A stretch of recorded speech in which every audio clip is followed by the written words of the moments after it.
सबके प्रणाम बा। एगो भोजपुरी में कविता सुनी। प्रधान और सेक्रेटरी मिल के ग्राम सभा के यहाँ लुटता लो, वही से संबंधित चार पाती सुनावल चाहतनी। ऊपर से साफ सुथरा मोइल बा भीतरी, ऊपर से साफ सुथरा मोइल बा भीतरी, आज ऐसने प्रधान लो वैसने सेक्रेटरी।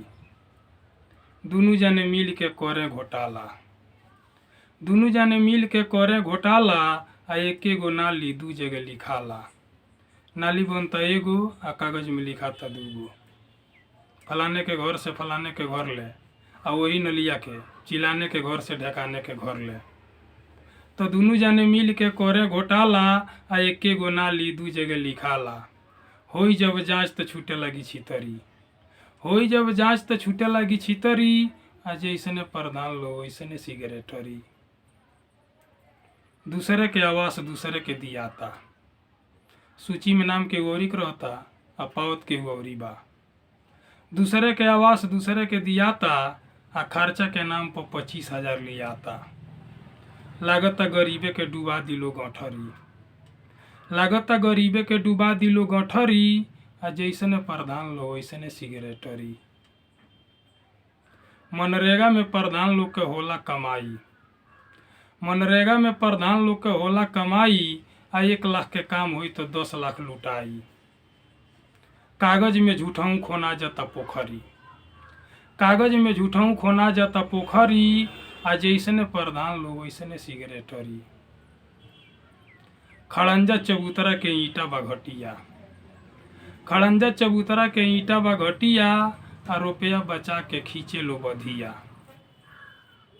खाए में मुर्गा तो कहियो बनता मछरी, खाए में मुर्गा तो कहियो बनता मछरी। आ जैसने प्रधान लो वैसने सेक्रेटरी। गांव के होशियार लोग पाकिट में रहेला, गांव में जो 2-4-10 लोग होशियार बा उ तो प्रधान के पॉकेटवे में रहता। तो गांव के होशियार लोग पाकिट में रहेला, आ 2 बोटी गोश खाती कुछ न कहेला। वार्ड के सदर सब गावताने कजरी, वार्ड के सदर सब गावताने कजरी। आ जैसने प्रधान लो वैसने सेक्रेटरी। मच्छर के दवाई अब कहाँ छिड़काता, मच्छर के दवाई अब कहाँ छिड़काता। आ खा के शौचालय खूब ढेकराता। बीडीओ और सीडीओ से चलता मितरी, बीडीओ और सीडीओ से चलता मितरी। आ जैसने प्रधान लो वैसने सेक्रेटरी।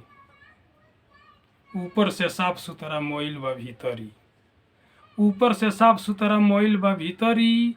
आ जैसने प्रधान लो वैसने सेक्रेटरी। कविता अगर अच्छा लागल होखे तो लाइक करी, कमेंट करी।